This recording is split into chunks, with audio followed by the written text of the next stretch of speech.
What's up, everybody? It's the Hammer from the Rugby Rant podcast, and Scott, my partner, is kicking it home with a young little lad, and I believe he is pretty sick, so he had to take the night off tonight. But I have two very special guests that are joining the pod tonight, and we're talking about an excellent topic this evening. That is going to be none other than the documentary. It's not even a series. It's one show, hour and a half, Quest for the Shield. And we have two special guests. I'm going to intro those guests right now. You got just like real quick, we've got Ryan Ginty from Next Level Rugby. First of all, Ryan, how the hell are you doing? Secondly, what are you up to real quick for those that are not familiar with your work? Pleasure to be here. Really excited. 2025. It is the 50th anniversary of USA Rugby. So got a lot of test matches that we're getting ready for. Some WER rugby, maybe some MLR stuff. We'll see what's happening, but we're getting pumped up. It's time for rugby, everybody. Let's go. And then we have a super special guest, none other than one of the main featured personalities in the docu, and that is none other than USA Eagle, both on the 7s and 15 side, San Diego Legion founding player, if you will, Ryan Matyas. How you doing, Ryan? Rob, thank you so much for having me. It's a pleasure to be on your show alongside here in the box with a guy who's been covering me since 2014, 15, Ryan Ginty from Next Level Rugby. Recorded me back when I started my journey with Old Blue. Honestly, absolute pleasure to be on the show. I'm a fan of the show, and I appreciate both you guys for what you do, founding members of growing American rugby and producing it and covering it all. So it's an honor to be here. Well, I'm humbled.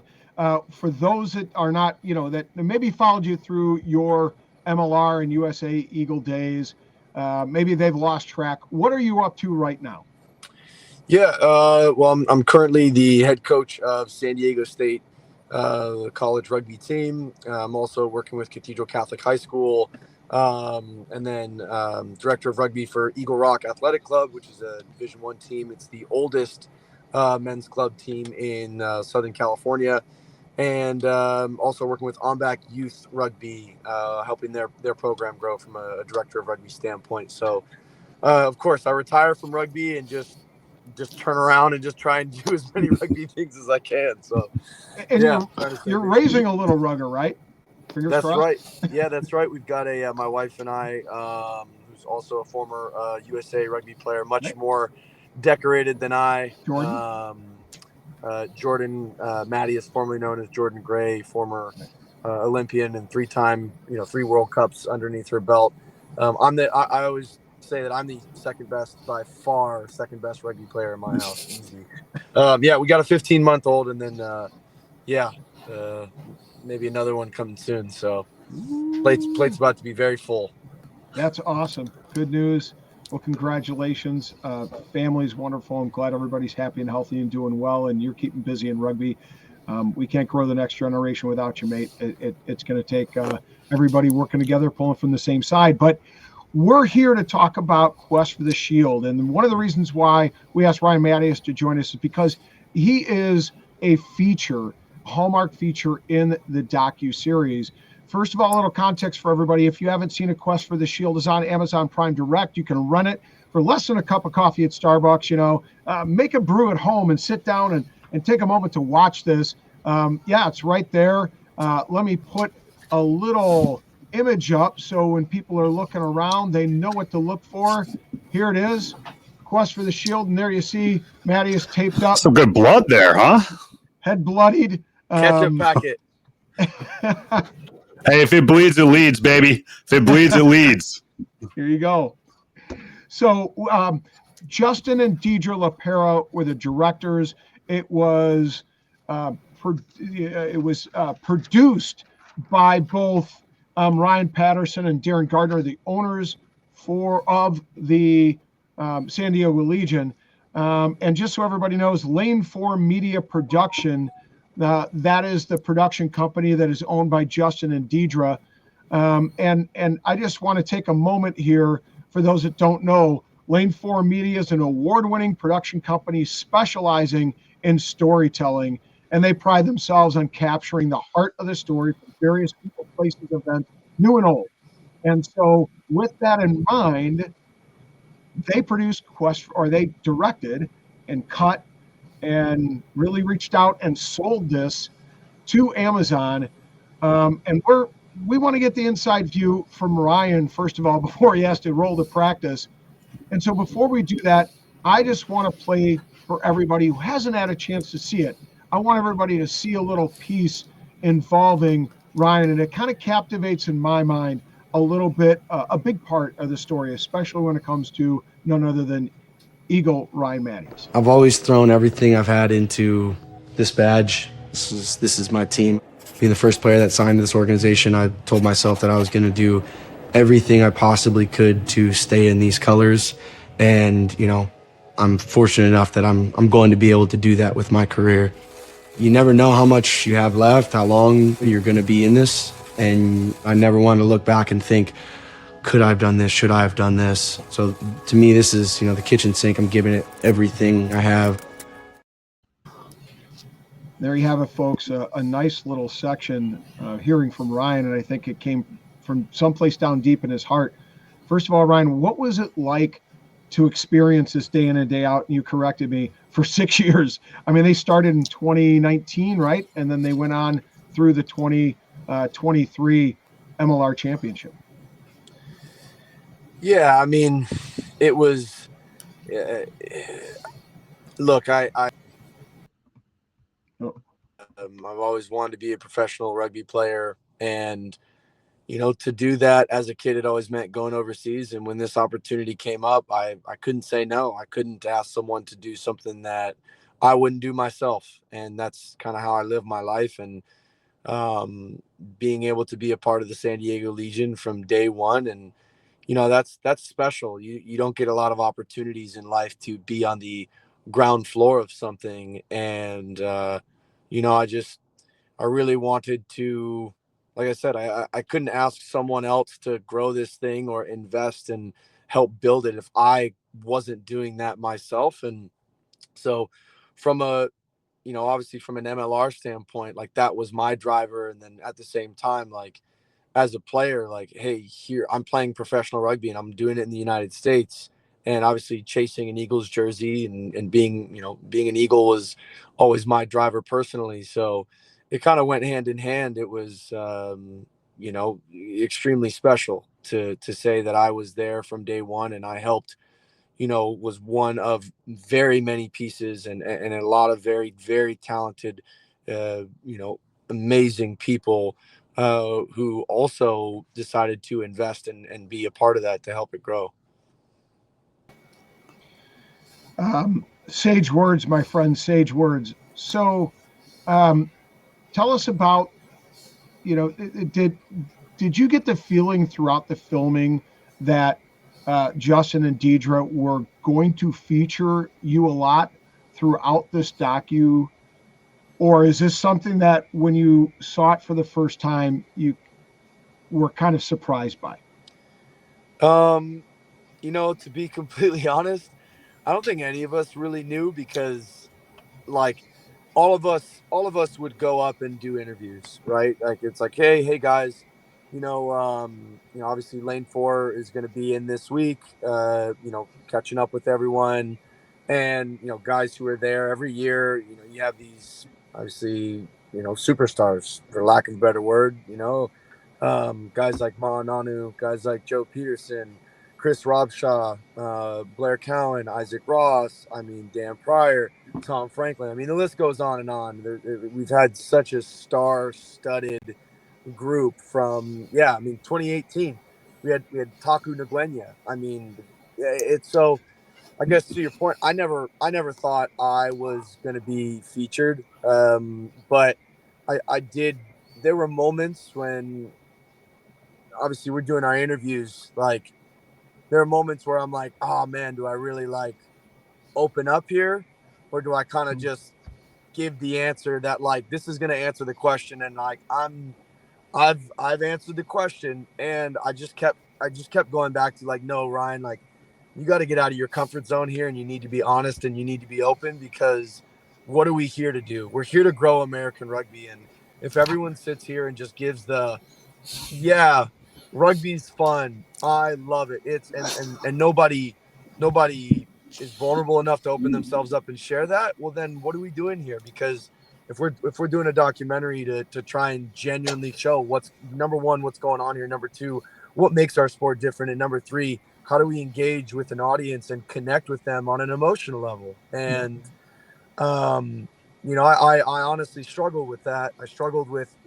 trying to open up. And so quite frankly, I didn't know where it was going to go, but I knew that, hey, I sat down and I was honest, and I was vulnerable, and I tried to open myself up, and wherever it went is wherever it went. And, but I was surprised at how much I was featured.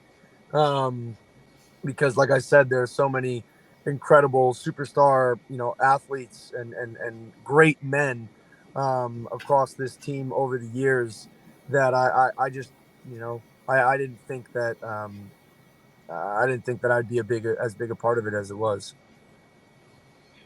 No, I get it, and it's sometimes it sneaks up on you for sure. But it certainly was a compelling story, and I'm really curious. One of the most compelling parts of this document, at least for me, well, there were two, and they were kind of blended together. And it was the match before the final match. It was that Western Conference semifinal match where all the family members kind of either were there in person or were on video and presented the jerseys.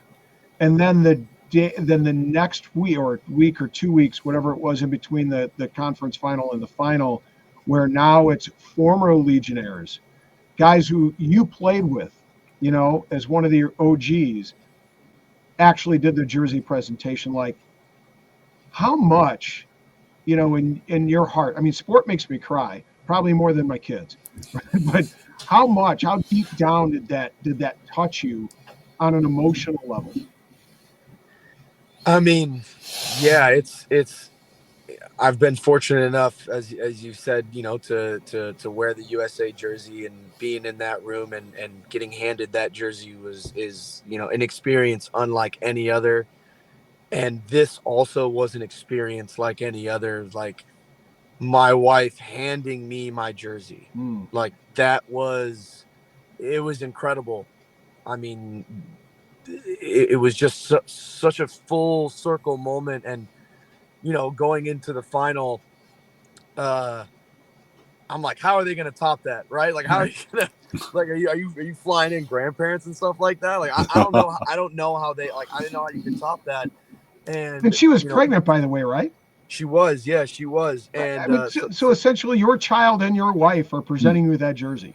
well, truth be told, they handed me the last jersey that I ever wore because, obviously my number wasn't called in the final, but, Yeah. but I wouldn't have it any other way, because that's a very cool memory and special memory to know that my wife, who was carrying my child at the time, handed me the last jersey that I wore. And me leaving rugby, one of the reasons was to start a family. And Right. so that was a very special moment. But you're right, when again, outside of that, you have the jersey presentation where you bring on all these guys who, like, I'm sitting there right before this final, and I'm flashing back to the previous 5 years of time, a significant amount of time spent with all of these guys. And some guys were around for 3 years, some were only around for one, some were around for four. But, like, we're here, like, having those guys, like, remind you of what it took to get here was so.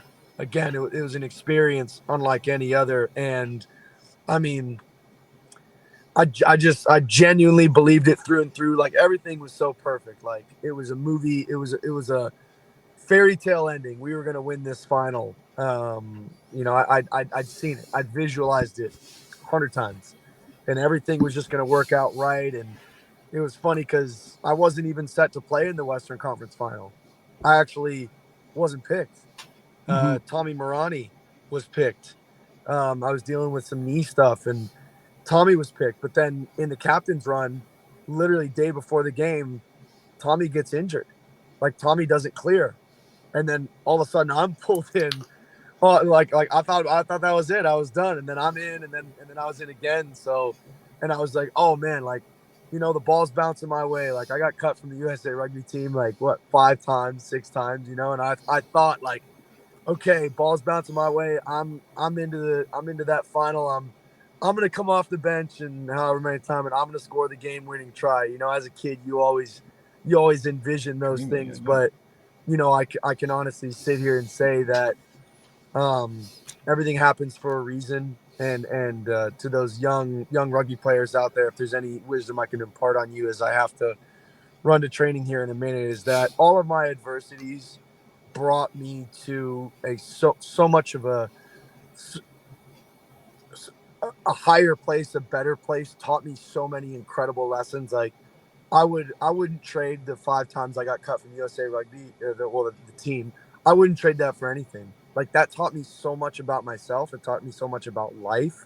I really, really genuinely, I wouldn't trade it. And it's so special. And I'm so thankful and grateful to have had those adverse moments. And in sport, obviously, like, you know, man, I dedicate so much of my time and my life to it. And when you take a step back, it's like, man, getting cut from the US team, well, hey, you had to get there to get cut. Yeah, right. Yeah. Think about how many guys dream of getting there that never are able to achieve that. Exactly. So I gotta, before you go, I have to, one compelling question that I have, and it's something that's it's gnawing at me a little bit after having watched the docu, and it was that season in Las Vegas after 2020. There's a COVID shutdown. The league decides to kick off, but of course, California restrictions are pretty high, and the decision is made by Ryan and Darren that they are going to take the show to Vegas for some time in order to play rugby. And I'm going to play a little clip here, and my question is, how difficult was it? Because it almost like the docu, you see this ascendancy where you guys go to the final, but I don't know that it really captivates fully all the lows of what you boys experience. I'm going to play the clip, and I want to get your feedback on that. It was definitely the nitty gritty. There were some days where we were like, man, what are we doing? We're training at some random park and we're living in a hotel, and it's hot. We didn't really want to be there. So how bad was it going to Vegas? How difficult was that? How much of a challenge and how much adversity did the team had to face during that season? I mean, yeah, like everything that could go wrong did go wrong. You know, there was a lot of things that were in place for us when we got out there, on our way out there, and then everything, like literally like a mirage, everything just dried up. It was just like the field we were supposed to have, that didn't come through. The gym we were supposed to have didn't come through. Like all of these things that were supposed to happen didn't materialize, and it's extremely difficult because obviously Scott and Zach, you know, they're away from their kids, their wives, you know, and players away from their families. And then we got just struck with injuries because our preseason was so odd that for whatever reason, we just got hit with the injury bug, and you just had a handful of guys drop, and it was very tough. It was very, very tough. And, you know, there was some beauty in that, like, although fields and all of these things were going wrong all around us, like, we actually got like Jocelyn Malua, like gold medalist, like sevens player, like every other, I don't know, every 1-3 nights or so, like he'd cook up curry, and we were all staying in extended hotels and stuff, so we had like kitchens and stuff, and so we'd like a handful of us would go over and a couple nights, and Jocelyn would freaking cook us up curry, and we ended up getting these moments that I will say it wasn't all doom and gloom. Like, I'm a glass half full guy. I don't know if you guys can tell, but like we did like meal nights where, you know, like I'd cook up like tortilla soup. Jocelyn would cook up curry. Like another boy would like cook up a big like steak and potatoes and stuff for grill, and like we would trade off nights and stuff like that. And that's something that we would never get if we were back here in San Diego. And, you know, that's something that, you know, that adversity kind of brought us all together. But no, it was extremely difficult. And we also knew that, like, it's this or nothing. Like, it's go through this or don't play rugby at all, because we can't do it in California. We couldn't get it done. But yeah, that was extremely tough. Yeah. Ryan, all right, before we let you go, Ginty, do you have a question for Matyas? I don't have a question. I have more of a statement, Ryan, and a thank you. I want to thank you for your humble approach, your eagerness, your just passion that you played the game with. I think that it's a no-brainer that they picked you because you're an authentic human being. You're so nice. Like, I heard rumblings about you in college, and then, getting to meet you at Old Blue in 14, 15, back in the glory days when I could claim that the Northeast was the best rugby epicenter of America. It might not be anymore, and somebody might get mad at me for saying that. I don't think it is. But at that point, it was killing it. But you were great for the game. Your family was great for the game. Thank you for your service. Thank you for everything that you've done. And then just having that great attitude, man. And I'm excited to see that you're coaching. I think that's a perfect fit for you. It's going to inspire the next generation of Ryan Matyas to come through. And I'm excited. And I'm even more excited when you're going to become the third best rugby player in your household when your kid starts playing. And I want to see how that turns out, because I know that's going to be great. But thank you very much for your service, man. And it's been a pleasure, and I can't wait to see your smile again in person. Hey, anytime, man. Anytime you guys call, I answer. I'm always here for you. Like I said, I appreciate what you guys do to help grow this game, and I'm always a phone call away. Yeah, and it could be the fourth best member just now that we've got this news, right? So I'm going to leave everybody with this, and then we'll let Ryan go to practice and carry on. He embodies everything that Ginty just said, but one of the things that caught me is something I live by, a standard I live by as a teacher, as a coach, and it's this. He said this in the docu. He said, "I can't ask somebody to do something that I wouldn't do myself." My number one standard of leadership. Ryan, keep being a leader in this community.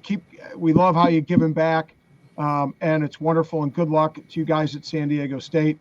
And we wish you personally and your family, Jordan, your kids, all the best from the bottom of our hearts. Be true, brother, and be good. Rob, Ginty, thank you guys. Appreciate you, man. Go Aztecs. Yes, sir. Cheers, mate. Thanks for joining. Tell the boys we're guys. sorry. See you. All right, we're gonna rock the screen here, and for everybody that's watching, stay tuned. We're gonna come back. Ginty and I are gonna break down the docu in our own way, and just to give you an idea, we'll continue to feed in some clips, but we're gonna evaluate the docu in 4 areas: production, storyline, voice, and by that we're talking about things like Ginty, voices that we heard interlaced throughout the docu, and then straight up entertainment value, particularly from the perspective of a new fan to rugby. So we're going to do all that when we come back after we hear a word from our sponsors.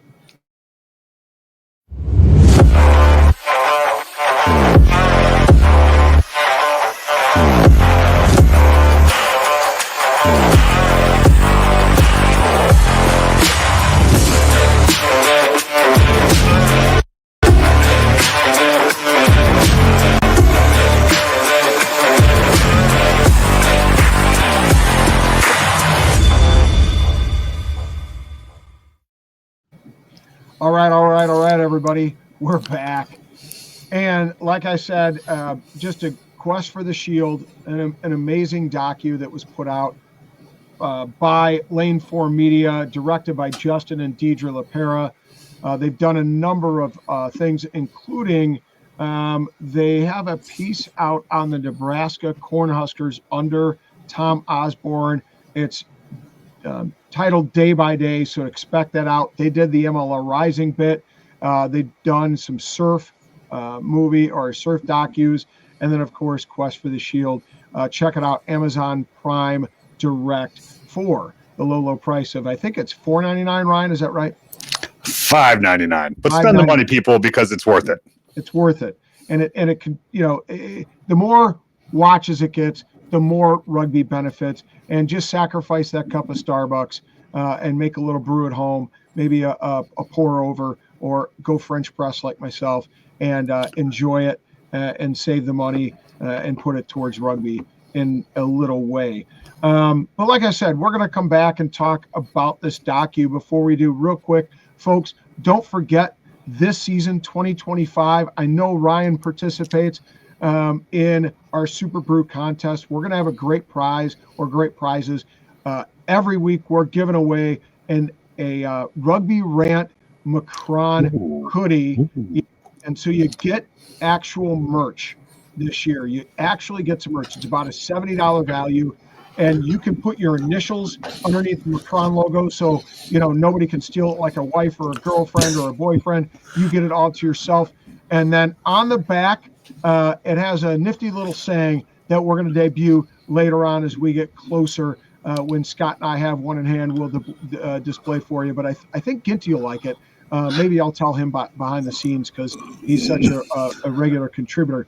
But let's break it down, Ryan. We're going to start first with production. And that's why you were the first person I called when we were going to do this show, is I wanted somebody that had a production background that looked at it with a professional eye, not just a bystander's eye like myself. So you get first ups on this one. Grade A down to F.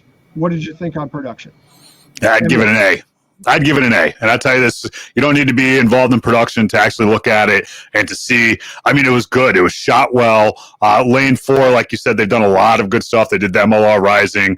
I mean, I just really enjoyed everything about it. I thought that it was, the visuals were really good, right? I mean, you're talking about like they took 7 years of content, 6 years of content, and were able to package it together.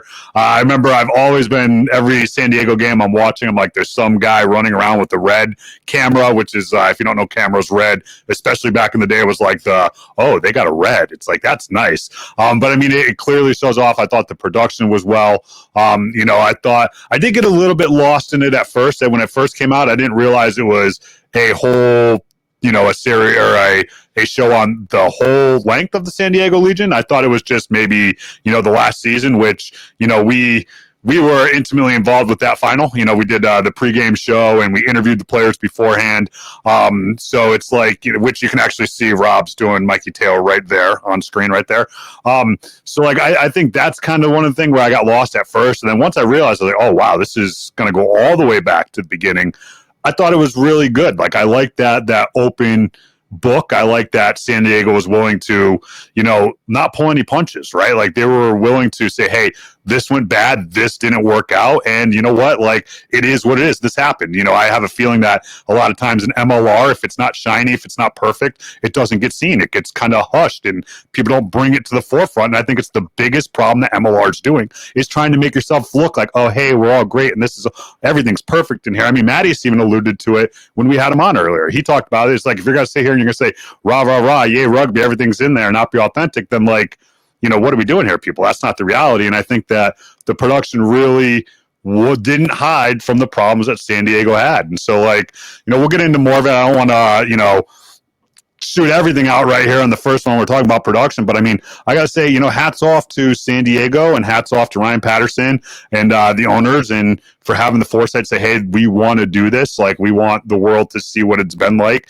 seeing our struggles and seeing our triumphs. And, I like I said, I give it an A on production. Like, I mean, it's a rugby documentary that made sense, and it was easy to follow, and I liked it. Yeah, I don't disagree with it there, and I'll talk about my evaluation here in a moment. But I will give folks who are watching this a little bit of an idea, foreshadowing, if you will, to that interview that I did with both Justin and Deidre LaPera, owners of Lane 4 Media, who filmed and directed the docu and put it all together.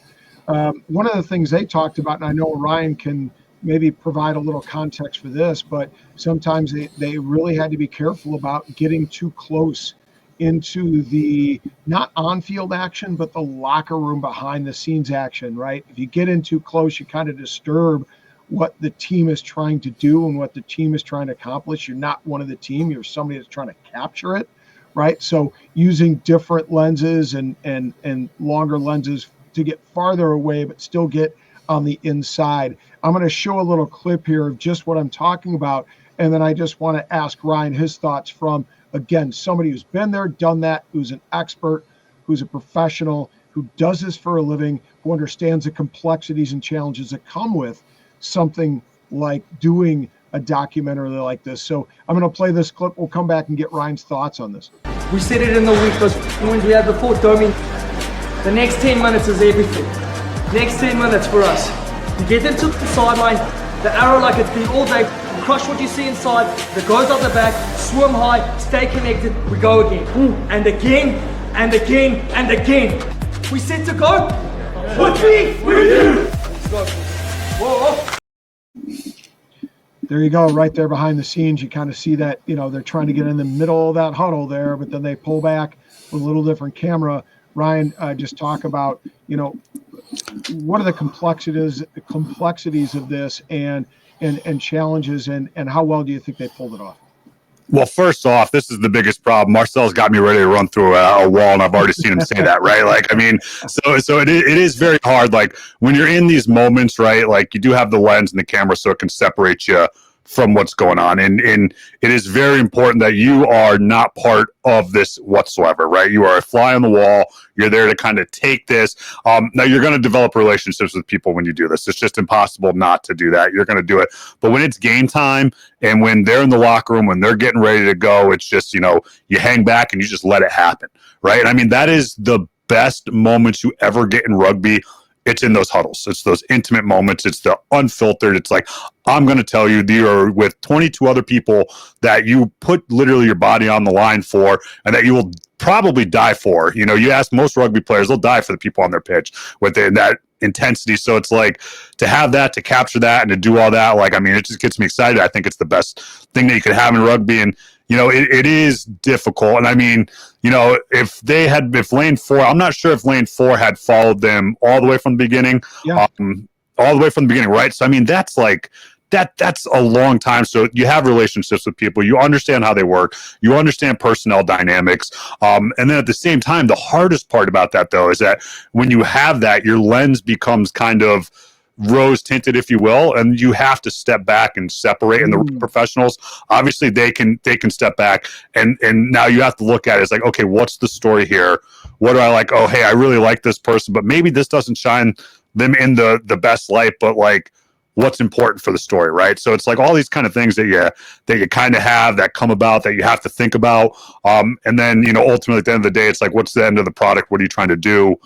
And what are your story? I mean, I think, and then the one thing, I mean, if they've been following for 6 years, like, if you think about that, there's so many stories that we don't even know about, right? So like, you take a 2 hour, and the hardest thing about editing is getting rid of footage. Like, it is, the hardest thing is just getting rid of footage, because there's so much good things that you'll never see that are probably, they have on hard drive somewhere over the last 6 years. So, I mean, I think it's something that you have to do as a professional, but at the same time, like, I still find myself in situations to where it's like, I'm still fanboying.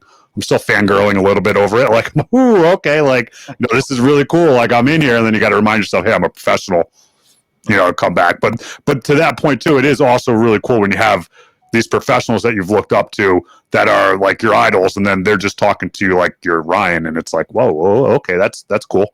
You know what I mean? Like that's a pretty cool thing. So I don't know if that answered your question, but I think no, 100%. I mean, as a matter of fact, I'm listening to your response, and my brain's going in about 5 different ways, because I'm thinking about things like rose-tinted glasses, and I think you're 100% right. Like, they talked about that in the interview, and again, come back to the Rugby Rant. We're going to be posting this interview probably this week or next week.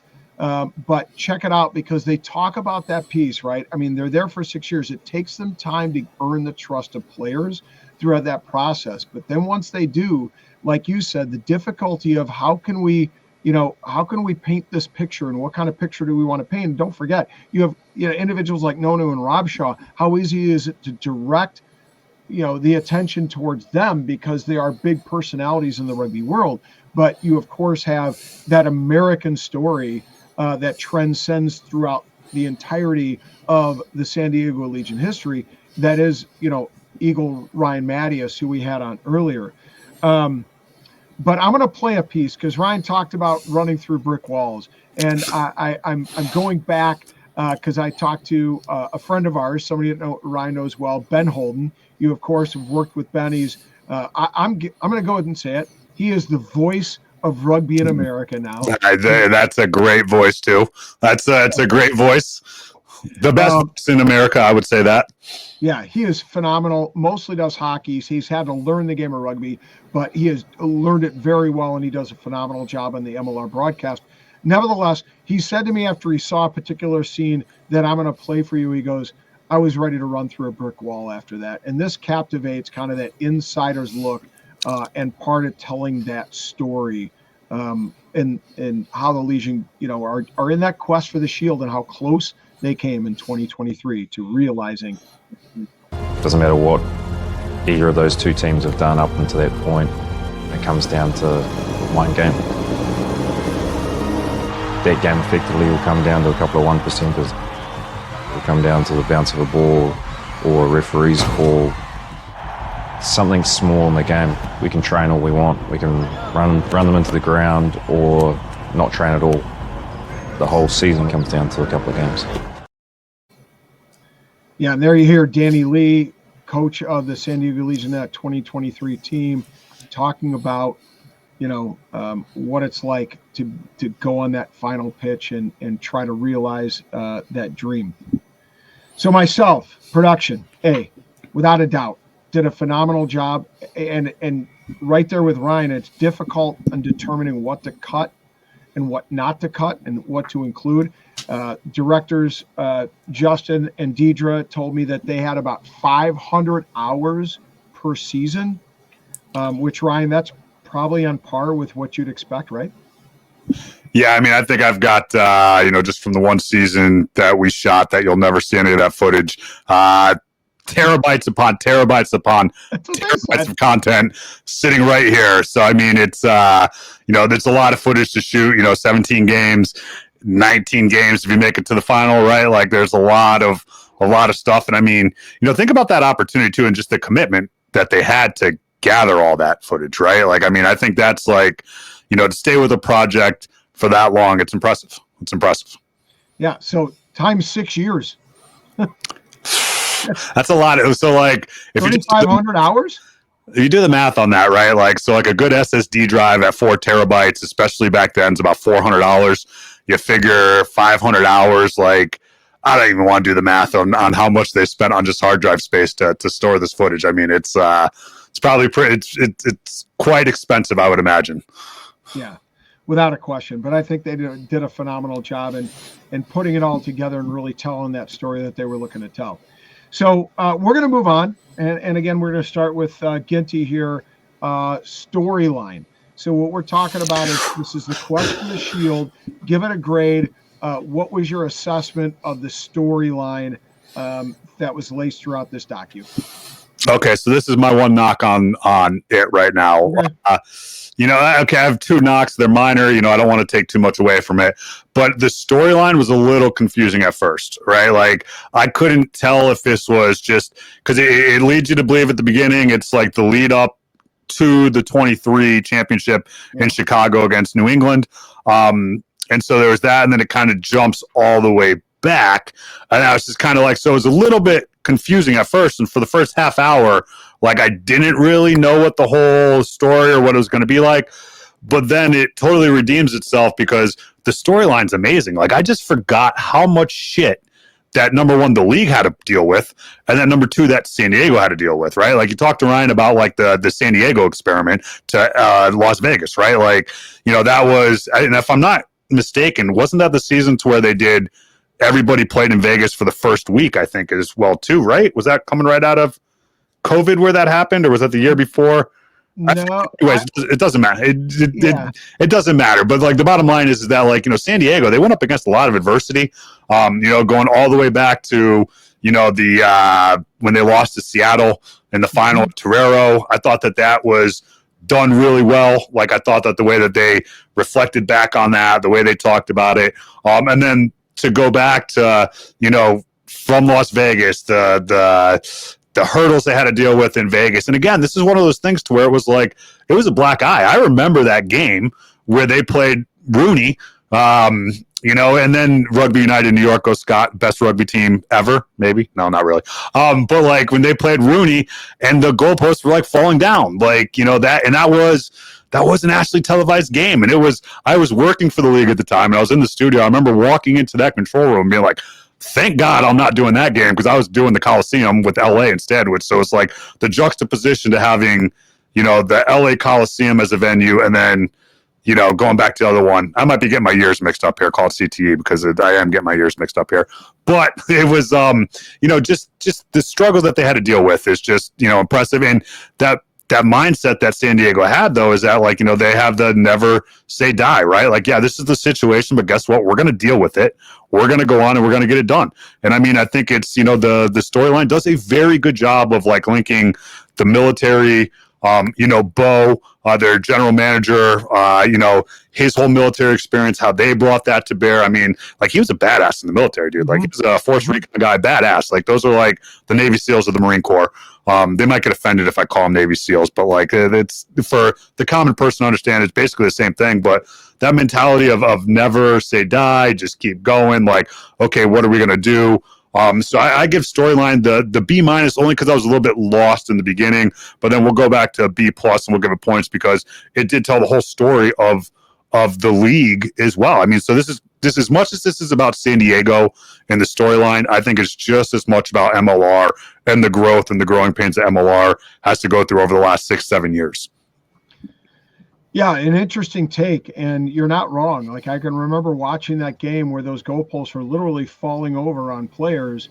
Deidre and Justin they actually talk about that, and again, I want to leave some meat on the bone so that people go back to that interview when it's released this or next week.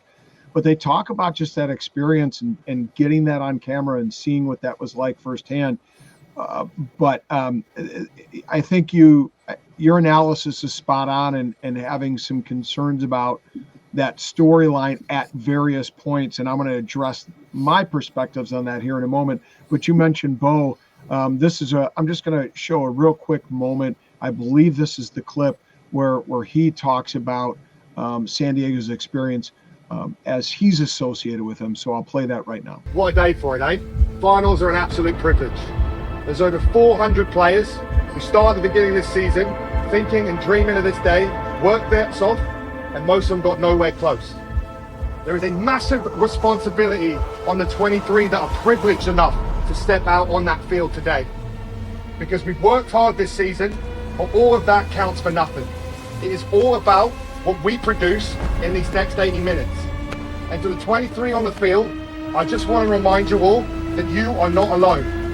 From the hunters, to the coaches, to the medics, to the backroom staff, to the ownership group. We are behind you. We are one today. We are an army, and the time to march is now. No, sorry, it wasn't Bo. It was Alex Corbisiero. I got my clips mixed up then when I play them. Sorry, folks. But still ready to run through a brick wall. Right. That was the one that Holden was talking about, by the way. Wow. Yeah, it was phenomenal. But I think for me, I also went B to B-. And it's not because I didn't like the storyline. I thought the storyline they told was phenomenal. But I think that having talked to Justin and Deidre, they were hamstrung. I don't want to say hamstrung. That's a bad way to put it. I think they were given a storyline that they were supposed to tell and dig out in all of their footage. I think Ryan Patterson and Darren kind of said, we want you to document our process and our struggle and our quest because we want to win. That's the goal of every season. And it started in 2019, of course, when they lost in that tight one to Seattle, right? So their thought was this is going to be a one-year project, right? We're going to get back to the final. We're going to be competitive, and we're going to get that shield, and we want you to document our season, right? And so, and then add 4 years onto that. Right. Wow. Okay. And that's some good insight there, Rob. Right. And then all of a sudden, COVID hits after 5 games, and they were humming along. If I'm not mistaken, they were doing okay, humming along, and then the season shuts down, and that quest is not going to take place in 2020. and then they've got to resume it in 2021. And we've been talking about Vegas and some of the challenges, and you heard Matyas when we had him on just a few minutes ago talk about the injuries and all the challenges that they had during that season, and just the fact that I think they won 5 games in 2020. So clearly they weren't in a position to hunt for that shield, and they had to put it on the back burner until 2022, and then you have LA that's involved, right? Was that in 2022 LA jumped in and won the shield, if I'm not mistaken? 2021 LA won. So I corrected myself before, but yes, LA was playing at the Coliseum, and it was San Diego that only had the problem in California that had to leave, right? So it wasn't, now that I'm thinking about it, I was right. It was LA that was playing in the Coliseum, and San Diego was in Vegas. And that LA team still might be one of the best teams to ever play in MLR. Yeah. That 21 LA team. Yeah. So, I mean, for me, here's where so it wasn't my criticism is not of the directors, because I think they had a scripted storyline to follow. Mine was more about the sanitized thing that we talked about earlier, right? That we're almost like the league, and we're afraid of a black eye. We're afraid to tell the dirty little secrets. But if you think about what's the standard for sports docus, you got to have some controversy. You got to have something, right? Something's got to go wrong. You got to have. Right. What is it? Race for the chase or chase for the race or whatever it is, that F1 docu, right? Yeah. Drive to Survive. Drive to Survive. Thank you. Sorry. Yeah. Right. That's like the standard, right? Well, what makes it a standard? The fact is that the two premier guys that are directing these teams are at odds, and they fucking hate each other. Yeah. Right. And that's what makes it like compelling. And that's the thing that we didn't have in this. I think they could have brought it in when they talked about dealing with, they were promised, as Ryan said, promised some things in Vegas that never materialized. I think they could have hit it in telling a story about all that went on behind the scenes with LA and Austin. But those things, especially the latter, wouldn't have fit too well within the storyline they were asked to tell. And yeah, so I would argue with that. Yeah, because that's not even San Diego related, right? Like, I mean, if we're being honest there, that's not even San Diego related. But yeah, to that point, Rob, that brings up a good point. Like, when you go out to shoot a story in a doc setting, right? Like, you go out and you want to have objectives. Hey, this is what we want to cover. This is what we want to do. But you can get in there, and then it's like, well, that's not what it is at all, right? Or you could take an approach where I'm just going to be a fly on the wall and then see what stories go into it. And neither one of those approaches are really good. It's kind of a mix of the two, right? Like, you want to have an idea of what you want, right? But then it could pivot into something completely different, right? So like trying to force something and trying to make it work, and especially if it's like, hey, we're gonna win the championship and that's what we want you to cover. It's like, well, that didn't work, right? Like, if it's 6 years on, they're still doing it. I mean, San Diego still doesn't have a championship. They will eventually. I mean, it's a class organization. I'm sure that they will eventually. Just need to get rid of that New England Free Jacks side out there and let somebody else win. But it's it's to shoot a doc. It's not easy, and the storytelling piece of it, and then pulling out the little tidbits of it and what makes sense and what goes, and then that. But again, to your point of I do like that they did talk about things that went wrong, like and again, MLR is afraid of saying things go wrong, right? They're afraid of controversy. Like, look at the Pate Human slap, right? Like, the whole world saw that. That is the biggest moment in Major League Rugby history across the world.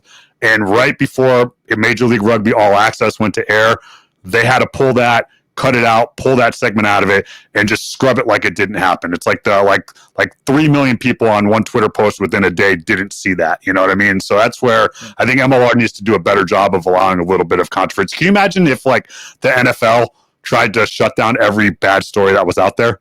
Oh God, that would be like a whole staff worth of full-time jobs, going on. Yeah. I mean, that's trying to manage 400 players in both their professional and personal lives is so difficult. But yeah, that's where I think that's where the only thing I could find fault in the storyline. And like I said, I don't think that was Deidre and Justin's issue. They were given a task and they were chasing that task down. But that's what makes things compelling. So with that, let's turn it over to voice, folks. We're going to grade that. And like I said, we heard from Ryan Matyas. He was a big voice throughout. What'd you think about the voices that we heard? We heard from Corbisiero there just before the final, and Danny Lee as they're kind of going into that final, and of course Ryan Matyas. So, what were your thoughts on voice? Give it a grade. I'd give it a solid A-, right? Like, I mean, I think that like the voice is only because I have to be critical, right? I don't want to come into this all going like, this is the best thing ever. But I mean, all the sound bites were great. Like, they're good things. They get you motivated. It really brings you into that locker room. It brings you into the team. Like Ryan said, I was wondering if I should open up or I shouldn't. He really opens up, and, you really get heartfelt, real human emotion, which is what you want and what you need. And I thought they did a really good job of being able to portray that. Like they had a bunch of different voices talking. We didn't hear much from Ma, and there's a reason for that. He doesn't like to talk on camera. Like his first game in San Diego, I remember I was in the truck for CBS when we did that, and it was me, Sturbina, and Stacey Pates, and they were like, "Hey, go get an interview from Ma." And of course, Stacey goes over there, and thank God Stacey's the professional she is. She could tell right away he doesn't really want it to be all about him. You know what I mean? He's not like that. So that's why I think we didn't really feature Ma as much as some of us rugby nuts would like to.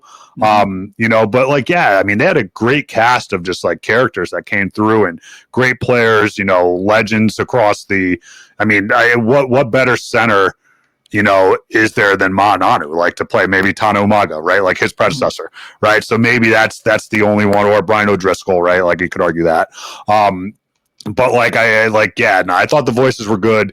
I think Corbs, seeing him get all fired up. And, I think the thing about the voices, it wasn't so much of the people that were saying it, but it was the content of what they said that I thought was really good. Yeah. It was, and again, like, this is just what we need. Like, this is the stuff that we need.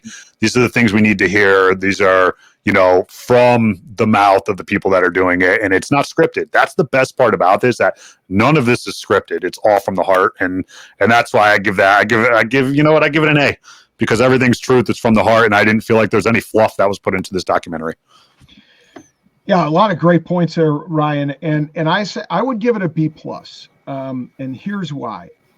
I thought the Ryan Matyas story was awesome. I would give that in itself an A, just because he was there from the start to the end of his career. I think that was wonderful.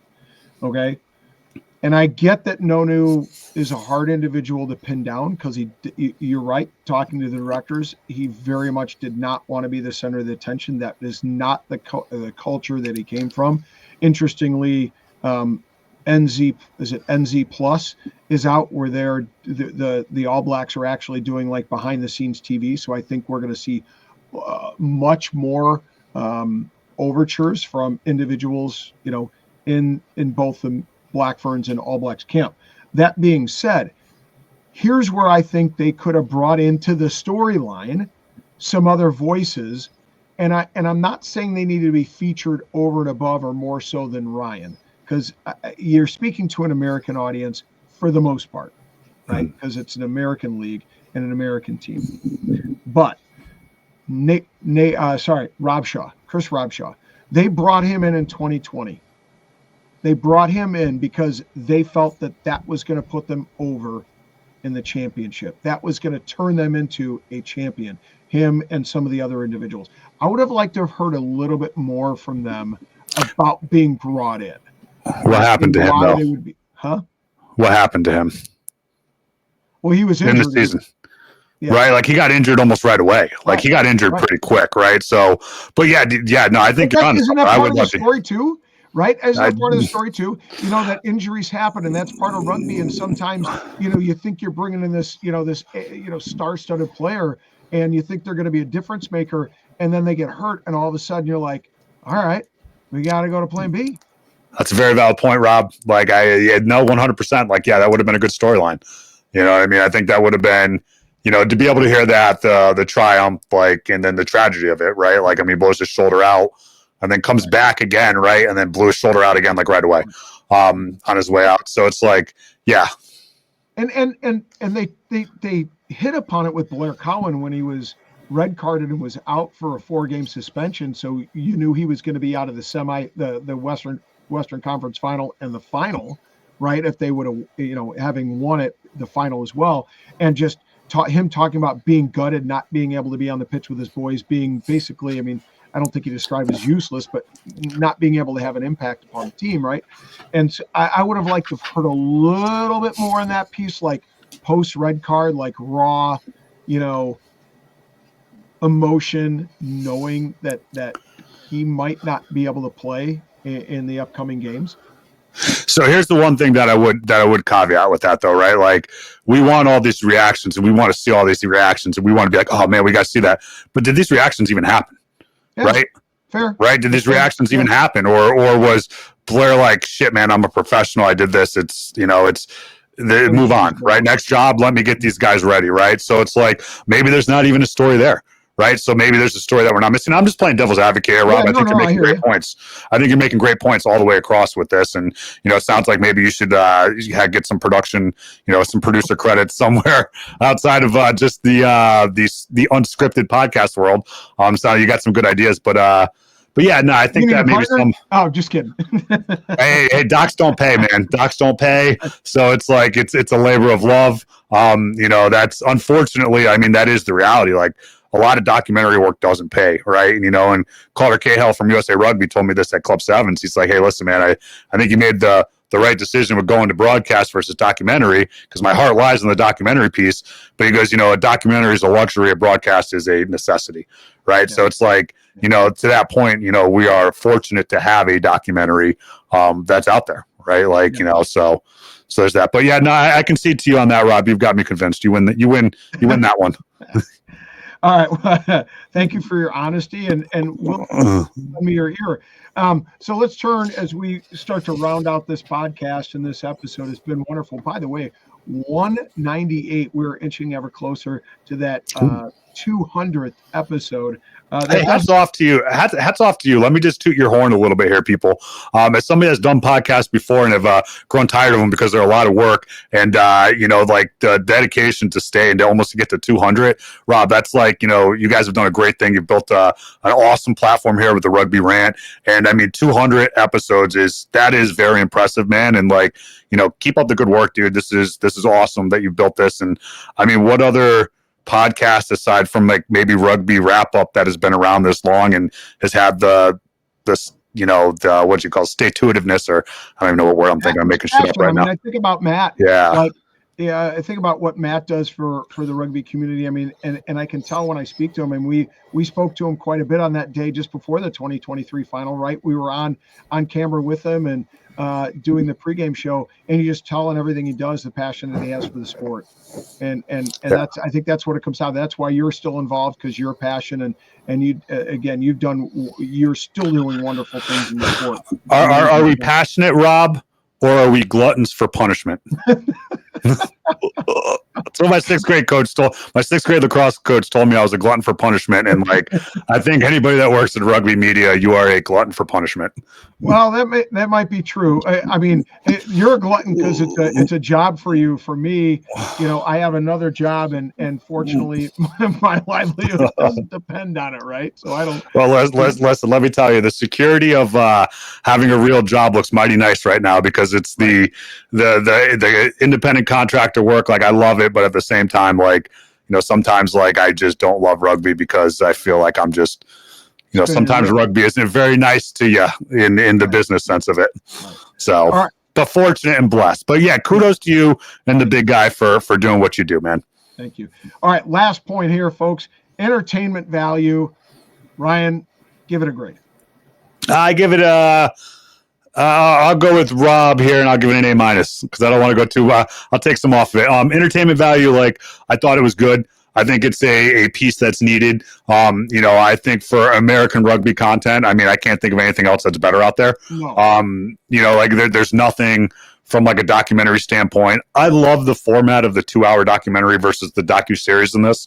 Like, give it all to me once. Yeah, I really do. I really do like that, right? Because you're not forcing stories. You just kind of let it happen. It's like I'm still, I'm that millennial cusp era to where like I can still sit down and enjoy a nice documentary. I don't need stuff digested in 21-minute segments that I can only sit down and that's force it.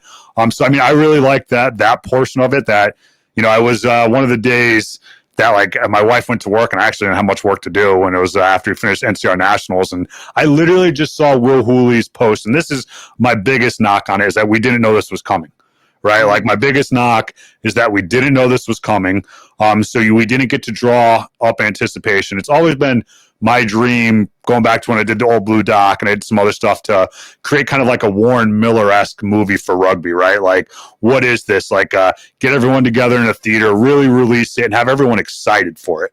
I know when we released it for Old Blue, like everybody was excited. They knew it was coming, it was happening. And obviously that doc is nothing compared to this whatsoever. But, it was just something that I saw in passing on Will Hooley's story. And then I went out and then I found it and I saw it. Now there's a good runway of like promotion that I'm starting to see a lot of it. But like, I really would have liked to have seen this and known about this before I did. I would like to have thirsted for this, right? Like, I think that's the one thing. Like, I wasn't thirsty for this documentary. That being said, it was a hell of a drink once I had it. You know what I mean? It was like, I ain't got shit to do today. Let me sit on the couch with the dog and the cat. We're going to watch this. The wife's at work. Like, we're going to sit down and we're going to dedicate 2 hours to just watching this. And so then, like, I give that, like, aspect. Are we doing entertainment value? Is that what we're doing right now? Yep. Mm-hmm. Yeah, entertainment value. Yep. So let's, so I mean, I'd give it a B+ just because we weren't expecting it. And also, like, we just got to be, I guess, a little critical here of it. But, overall, I give the whole doc an A because I really enjoyed it. I thought it was a good storyline. We need more of it. I look back at like some of the other projects that might be going on. The Hound shot a documentary last year, which I'm excited to see. I tell you, that equipment that they were using, again, that's going to look beautiful. But to the point of the storylines, like, I don't know what storyline you really kind of pull out, right? Because I've gone into and I've shot like a documentary and like I'm still like waiting for the bang. And then sometimes like it just doesn't happen, right? So like sometimes you go fishing and you don't get anything. That's the reality of this. But for the entertainment value, I think they went fishing and they did a lot of fishing for this, and they got a good product. You know what I mean? And it's I want to talk about the price. Like, I've seen online that people bitching about like, oh my god, I got to pay for this. This should be free. No one's ever gonna see it. Shut the fuck up. Right? Like, you got to make an economy out of this. Like, I'm tired of people expecting things for free in rugby, but yet you'll go to an AAU, your kid will be in AAU basketball, and you'll spend thousands and thousands of dollars a year on AAU basketball, but you can't spend $5.99 on a damn product. Or you complain that the Rugby Network now has $7.99 passes, TRN tickets, so you can watch nationals, and that's a thing you shouldn't be able to pay for. Shut the fuck up. Like, nothing is going to be for free. You pay for everything now, and if you can't make an economy out of this, and if you're not willing to pay, then what are we doing here? How do you expect a professional product? Put your money where your mouth is, spend it. If you're a broke college kid, I understand it. You can complain about $5.99, but if you're an adult and you're online and you're complaining that you have to pay to watch this documentary, shut up, because like, you know what? People deserve money. San Diego deserves money. They put money into it. And Deidre and Justin, yeah, is it Justin? They deserve to be paid and they deserve to be rewarded for their work, because you know what? No one's going to ask you to work for free. So that's, I guess I'll get off my rugby rant now. And I was just going to say, and that's why we call this the Rugby Rant, right? Perfectly said. I'm glad you said it, Ryan. I am glad you said it. And you said something that like rung a bell, because I've heard this multiple times. I'm talking to a mate of mine who is a guy who was an official, officiated with years in wrestling. And he officiated our match. And I'm like, hey, where are you off to this afternoon? He goes, all right, it's going to open up my schedule because we got done early, and I'm going to be able to go watch my daughter in gymnastics. I said, how old is she? He said, she's 10. I said, oh yeah? She said, yeah. Unfortunately, it's $20 a session, and there are 6 sessions. $20 a session. He goes, I took my family the first time we took them to see her do gymnastics, and it was like, there's 5 or 6 of us, and they said, yeah, that'll be $120, please. And so we don't bat an eye. You're right. We don't bat an eye at shit like that. I remember Fee told me they had to pay $25 to go each to have his son, who is a young child, and then his wife and himself, $75 to watch their daughter in a gymnastics event, and they won't bat an eye, yet they're complaining about $5.99 with you. Pay $5.99. It's a cup of coffee, for crying out loud, and watch this docu. Entertainment value for me, I agree, B+. And I guess here's why. For me, I'm a teacher. I'm a hard A. Like, you have to just knock my socks off. I think this was great. It was entertaining. I just wish there was a little bit more controversy baked into it. Again, because the standard is that Drive to Survive, which had a ton of controversy, but also brought a ton of attention to the sport. And I guess that's what we're looking for, is something that's going to be compelling that drives people to rugby. And Alona Marr, she does that on social media, right? She's vulnerable, she's compelling, she's honest, she's raw, and she snaps back when people, give her the business, and she lets them know how she feels. And so what's happened? She blows up from 400,000 followers to 4.5 million. Right? I can't say point taken on that, Rob, because I don't think Alona's caused any controversy, right? So, like, you're talking about wanting controversy, and you use Alona as an example, and I'd say Alona is the farthest thing from controversial when it comes down to it, right? But to your point, but I think when she talked about body positivity, and when she talks about the fact that no guy she's having trouble finding a date because she's thick. She's a 5'10", 200-pound, hard charging female, and some dudes just can't handle it. We know some. Well, they're idiots. Dudes can handle it. They're idiots. Yes, they are. They're idiots. They are. Yeah. But yeah, but I get what you're saying. She doesn't say things like a Deion Sanders controversial, in that sense. But I think she tackles controversial issues in a way. She's fearless, is what I would say. She's fearless. Oh, yeah. Right. Yeah. I think that's a good way of saying it, right? Like, fearless and like not afraid to say what's on her mind. And I tell you, like, I'm kind of upset that Dancing with the Stars is over, because I became a big fan, and now I could care less about anybody else that's on it. But I watched every episode of that Dancing with the Stars. And hey, I renewed my subscription so I could watch not the Prem, so I could watch WPR and watch it. Yeah. Like, I haven't watched any of the Prem stuff. Like, I care less about Prem rugby, but PWR, like, I'll pay attention to that. Like, I turned that on, the Bristol Bears. Like, I've seen the 2 games that she played. Like, the Alona Marr effect is real. And, it's cool having seen her since a freshman in college in Connecticut at Quinnipiac. And then actually the guy who I originally started Next Level Rugby with, like, first day of Next Level Rugby, when I still didn't know anything, her dad was his coach in high school. Oh, okay. Yeah, so Vermonter, Burlington, Vermont, up that way. But now we're getting off of San Diego. We're this is the Alona Marr effect, right? Like, talking about everything. Yeah. But yeah, so hopefully we'll see some more documentaries. I think the one in the Six Nations, it's going to be from the 2024 season, but it'll be coming out here shortly as we approach 2025 Six Nations. Is going to be coming out soon. So, and the rumors to that, Rob, is I think you're going to be happy, because the first one was too sterile, and that's what everyone's saying. And then they saw the Six Nations, and talk about like old English people that want to keep their reputation sterling and all that, are finally kind of being like, oh, hey, maybe we should open this up a little bit. And I mean, I think it's like rugby has a problem with it, right? Like, you look back, and I don't know if anybody watches like The Good, the Bad, and the Ugly, and you hear James Haskell, right? Like, he was the first bad guy that was doing like social media, right? He was the first one to tackle on it. Everyone in rugby hated him. All the olds were like, oh, this is awful. Like, what are you doing? It's about the game. You should be respectful and blah, blah, blah, blah. And again, this is another thing where get the bleep out, Rob. Shut the fuck up. Like, we don't need that. Like, we need people to show themselves and to be authentic and to celebrate and to do all these things. Like, I think like one of the best things, like going off right here in the back, I don't know if you've seen it, but like at the end, that's the IUP Northern Iowa National Championship game. And at the end of it, IUP plants the flag in the middle of the field. Plants their flag in the middle of the field, right? Like, and what would traditionalist rugby say? Oh my God, I can't believe you do that. Guess what we did? The last thing you saw in our broadcast was him planting that flag in the field, fade to black, right? Because that's what we need. That's what we want. We want some entertainment. We want it excited. I'm tired of these old heads that are just like, oh, this is blah, blah, blah, blah, blah. Just show up and score your try and walk away. Fuck no.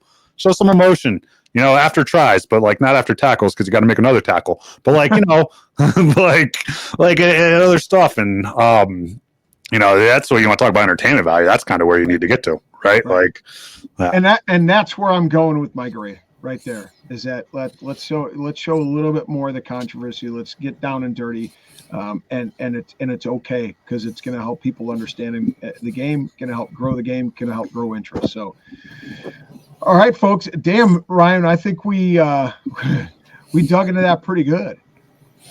Yeah, no, I mean, now it's everybody's got homework. You need to go on Amazon Prime, spend the $5.99 to rent it, or you could spend $19.99 and you can buy it, which I probably should have bought it. I was foolish of me. I just spent the $5.99, so go out and buy it. It'll be also interesting, too, to see, like, the more people that get watching it, right? Because where is this on the YouTube search list now, right? Or on, not YouTube, on Amazon, right? Mm-hmm. So we probably have to search it out. But the more people that go out there and watch it and bring traction to it, that's probably going to get bumped up into the algorithm. That'll get in front of other people's eyes. And who's to know? I don't know. Did Justin and Deidre talk about distribution? And then maybe at some point this will be free afterwards, or what the marketing strategy is behind that? Or it's funny you say that. I asked about their involvement in shopping this around.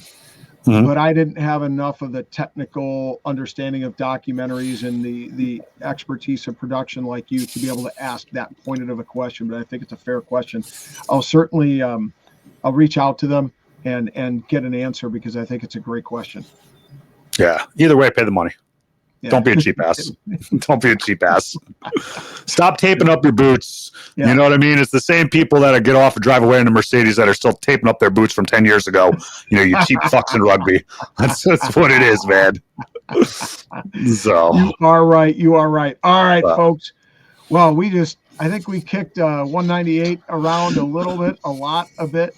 And it was fun. I knew I asked the right guy to come and join us because I knew he'd have a great opinion, and B, a great technical eye on this subject matter, as he always does with anything rugby. Ginty, thanks a lot, brother, for joining. It's absolutely and always a pleasure when you jump on the Rugby Rant. Hey, my pleasure, man. Thank you for having me. Anytime. Like, I'll come on and, I'll show up prepared on Mike Lance. That's a story for another day. We'll let folks know. That is. and you're one dig at a guy who does a lot of commentary for you over the years, but yeah, one of my favorites for sure. I know. All right, folks, 198 is done and dusted. Again, check it out, Amazon Prime Direct. That would be Quest for the Shield. And come back and see us. We're going to have the Coach's Corner coming up. I mean, we got a lot of fucking content, boys and girls. A lot of content. Coach's Corner is going to come firing at you twice a week. We got our rants once a week. And now we got a little extra something special from Deidre and Justin LaPera, the directors of Quest for the Shield. But I think that'll do it for Ryan and myself tonight. Rugby Rant. We're out. We always seek to grow rugby one fan at a time. And that's a mic drop, folks.